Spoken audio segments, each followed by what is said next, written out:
साथियों, आज जिस उद्देश्य से हम लोग आए हैं, कहना अतिशयोक्ति नहीं होगा कि कहीं ना कहीं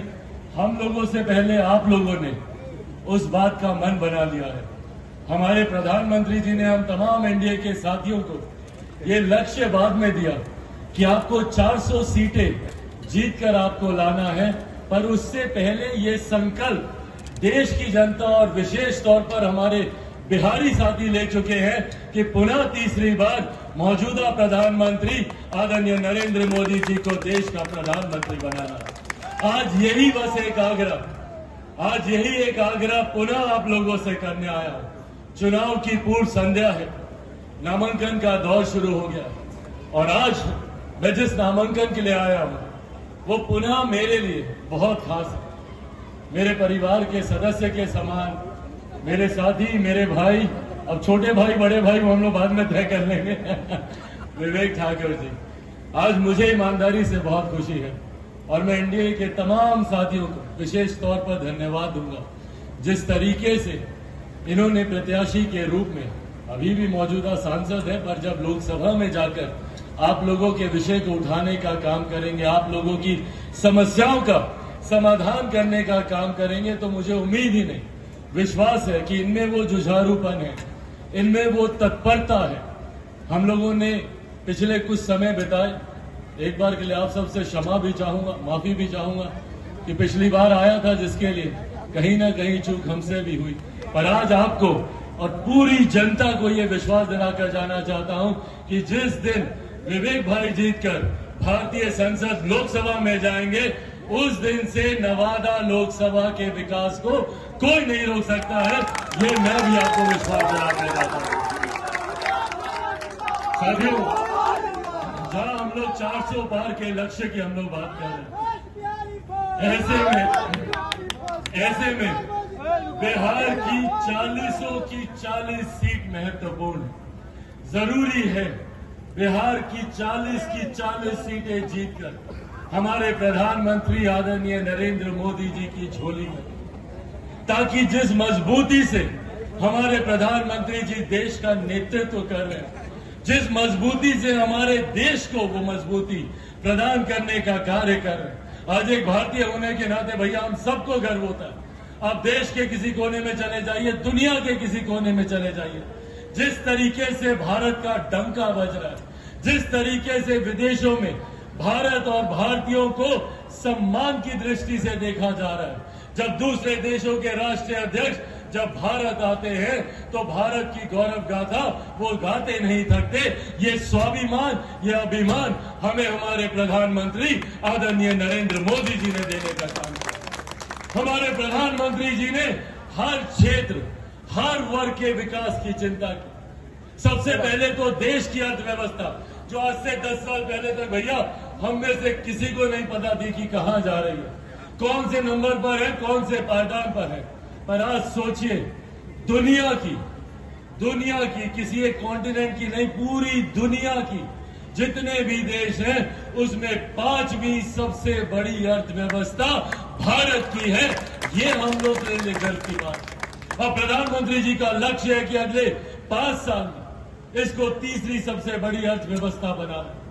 जब लोग अर्थव्यवस्था की बात करते हैं तो सोचते हैं कि बड़े बड़े अर्थशास्त्रियों से जुड़ा हुआ ये विषय है, पर नहीं। जब देश की अर्थव्यवस्था मजबूत होती है तो हर राज्य का राजस्व बढ़ता है, जब राज्य का राजस्व बढ़ता है तो हर क्षेत्र का आर्थिक विकास होने लगता है, और जब हर क्षेत्र का आर्थिक विकास होता है तो हर गरीब व्यक्ति के हाथ में ज्यादा पैसा आता है, उसकी प्रति व्यक्ति आय बढ़ने लगती है और धीरे धीरे वो व्यक्ति, तो देश का कोई भी व्यक्ति आर्थिक संकट की वजह से इलाज से अछूता ना रह जाए, आयुष्मान की योजना भी लेकर, जहां हमारे प्रधानमंत्री जी ने सुनिश्चित किया कि सरहद पर हमारा देश सुरक्षित रहे, तो उन्होंने ये भी सुनिश्चित किया कि अंतरिक्ष के माध्यम से भी देश में विकास होता रहे, तकनीकी रूप से हम लोग आगे बढ़ते रहे। ये सोच है प्रधानमंत्री जी, जहां पर हर जाति, हर जमात, हर वर्ग के लोगों को आगे कैसे लेकर जाया जा सके, इस सोच के साथ पिछले 10 सालों में प्रधानमंत्री जी ने हमारे देश को आगे लेकर जाने का काम किया। और आज जब हम लोग 400 पार का नारा देते हैं तो बिहार की 40 सीटें महत्वपूर्ण इसलिए हो जाती हैं क्योंकि बिहार की आज की परिस्थिति, आज जिस तरीके से बिहार में डबल इंजन की सरकार है, जहां एक तरफ देश में एनडीए गठबंधन का नेतृत्व, एनडीए की सरकार का नेतृत्व हमारे प्रधानमंत्री जी कर रहे हैं, तो वहीं बिहार में एनडीए सरकार का नेतृत्व हमारे मुख्यमंत्री आदरणीय नीतीश कुमार जी कर रहे हैं। जहां एक तरफ प्रधानमंत्री जी की सोच है तो वहीं उस सोच को धरातल पर उतारने के लिए यहाँ मुख्यमंत्री जी और प्रधानमंत्री जी जिस हिम्मत के साथ, जिस साहस के साथ वो बार बार डबल इंजन की सरकार का वो आह्वान करते हैं, उसका उदाहरण बगल के राज्य उत्तर प्रदेश में हम लोगों ने देखा। कितना जरूरी है केंद्र की सोच वाली सरकार राज्य में भी हो, ताकि जो विरोधाभास है उसको समाप्त किया जा सके। और आज हमारे प्रदेश का ये सौभाग्य है कि एक लंबे समय के बाद हम लोगों को वो डबल इंजन की सरकार मिली। ऐसे में जरूरी है कि अब ये डबल इंजन की सरकार लंबे समय तक कायम रहे। उसके लिए बिहार से हर एक सांसद का जीत कर जाना जरूरी है। 2019 में जब आप सबने तमाम परिस्थितियों के बावजूद बिहार से 40 में से 39 सीटें आप लोगों ने जीत कर दी थी, उस वक्त हमारे गठबंधन में महज 3 दल थे। भारतीय जनता पार्टी थी, लोक जनशक्ति पार्टी थी, जनता दल यूनाइटेड थी। पर आज हम लोग का गठबंधन और मजबूत हुआ। आज हमारे गठबंधन में 2 और मजबूत दल जुड़े,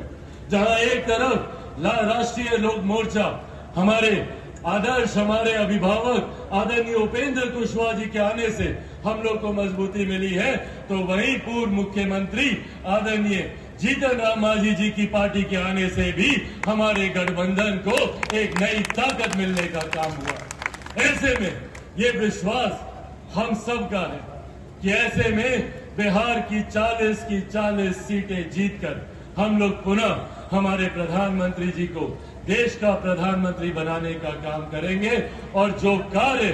बिहार में हम लोग से अपेक्षित है, जो सोच हम लोग की है बिहार को एक विकसित राज्य बनाने को लेकर, जो सोच हम लोग की है बिहार को फर्स्ट और बिहारियों को फर्स्ट बनाने को लेकर, उस सोच को हम लोग धरातल पर उतार सकेंगे।